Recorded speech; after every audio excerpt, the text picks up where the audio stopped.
ஒரு சிறிய கிராமத்தில் வசதி இல்லாத நிலையில் பிறந்த ஒரு நாய்க்குட்டி இருந்தது.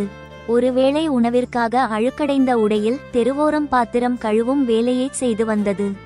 ஒருநாள் அவ்வழியே வேகமாகச் சென்ற ஒரு கார் அதன் மீது சேற்றை வாரி இறைத்துச் சென்றது. அந்த நொடியில் உலகமே அதை இகழ்ந்தது போல இருந்தது. ஆனால் அந்த நாய்க்குட்டி அழவில்லை.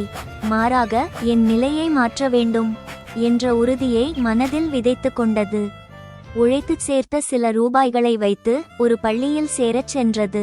ஆனால் அங்கு இருந்த ஆசிரியருக்கு அது பிடிக்கவில்லை. கோபமாக கத்தி அதை துரத்தினார். இருந்தாலும் அது பின்வாங்கவில்லை. மற்றவர்கள் தூங்கும் போதும் விளையாடும் போதும் இந்த நாய்க்குட்டி இரவு பகலாக படித்துக்கொண்டே இருந்தது.